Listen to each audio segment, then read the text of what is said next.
আমি সদনত দেখা পাওঁ আমাৰ deputy leader of opposition Gaurav Gogoi ডাঙৰীয়াই সদনৰ মজিয়াত কেতিয়াও মানে কনষ্ট্ৰাকটিভ ডিছকাশ্যন হ'ব নিদিয়ে। প্ৰত্যেক ডিবেটতে তেওঁ ইণ্টাৰাপ্ট কৰি থাকে। সভাপতি মহোদয় তেওঁ ভ্ৰষ্টাচাৰ জংগল ৰাজ চল ৰা হে সেইখিনি কৈ পেলাই তেওঁ মানে কেতিয়াও পাৰ্লিয়ামেণ্টত এটা ভাল ডিছকাশ্যন হ'বলৈ নিদিয়ে। কিন্তু এতিয়া আমি দেখা পোৱা গৈছে যে অসম কংগ্ৰেছত ভ্ৰষ্টাচাৰ চল ৰা হে, জংগল ৰাজ চল ৰা হে আৰু ৰাইজে পইচা দি পেলাই টিকেট ল'ব লগা হৈছে। আৰু ধোৱা তুলসীৰ পাতৰ নিচিনা গৌৰৱ গগৈ গা এৰা মন্তব্য দি আছে, আঁতৰি আছে। তেওঁ এখন সন্মানীয় সমষ্টি যোৰহাট লোকসভাৰ পৰা তেওঁ সাংসদ হৈ আছে আৰু যথেষ্ট ডাঙৰ পোষ্টত আছে দিল্লীত, CWC মেম্বাৰ তেখেত। আৰু তেখেতৰ পৰা ৰাইজে যথেষ্ট আশা কৰে। কিন্তু যিটো হুলস্থুল তেখেতে সদনৰ মজিয়াত কৰে, যিটো ইণ্টাৰাপশ্যন কৰে, সভাপতি মহোদয় যিটো হুলস্থুল কৰে, ভ্ৰষ্টাচাৰ हो रहा है, মণিপুৰ में ये हो रहा है, কিন্তু ইয়াত দেখা পোৱা নগ'ল। বহু যুৱ সতীৰ্থই তেখেতক ইমান ফোন কৰাৰ পিছতো একো উত্তৰ নাপালে।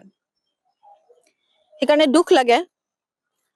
আৰু সেই দুখখিনিয়ে কোনো বিজেপি কাৰ্যকৰ্তা হিচাপে নহয়, আম নাগৰিক হিচাপে যোৰহাট লোকসভাৰ এগৰাকী ভোটাৰ হিচাপে এই কথাখিনি মই অৱগত কৰাইছিলো। আমি সদনত দেখা পাওঁ আমাৰ deputy leader of opposition Gaurav Gogoi ডাঙৰীয়াই সদনৰ মজিয়াত কেতিয়াও মানে কনষ্ট্ৰাকটিভ ডিছকাশ্যন হ'ব নিদিয়ে। প্ৰত্যেক ডিবেটতে তেওঁ ইণ্টাৰাপ্ট কৰি থাকে। সভাপতি মহোদয় তেওঁ ভ্ৰষ্টাচাৰ জংগল ৰাজ চল ৰা হে সেইখিনি কৈ পেলাই তেওঁ মানে কেতিয়াও পাৰ্লিয়ামেণ্টত এটা ভাল ডিছকাশ্যন হ'বলৈ নিদিয়ে। কিন্তু এতিয়া আমি দেখা পোৱা গৈছে যে অসম কংগ্ৰেছত ভ্ৰষ্টাচাৰ চল ৰা হে, জংগল ৰাজ চল ৰা হে আৰু ৰাইজে পইচা দি পেলাই টিকেট ল'ব লগা হৈছে। আৰু ধোৱা তুলসীৰ পাতৰ নিচিনা গৌৰৱ গগৈ গা এৰা মন্তব্য দি আছে, আঁতৰি আছে।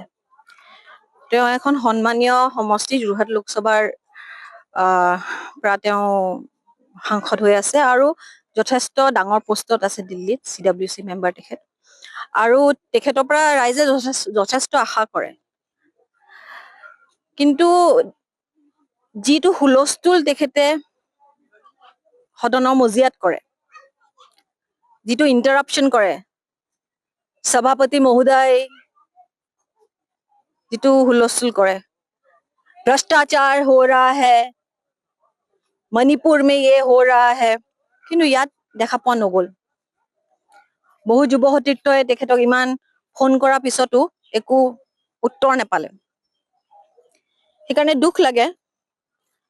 আৰু সেই দুখখিনিয়ে কোনো বিজেপি কাৰ্যকৰ্তা হিচাপে নহয়, আম নাগৰিক হিচাপে যোৰহাট লোকসভাৰ যিকোনো খবৰৰ বাবে যোগাযোগ কৰক 7099017330 লগতে 7099017110 নম্বৰত।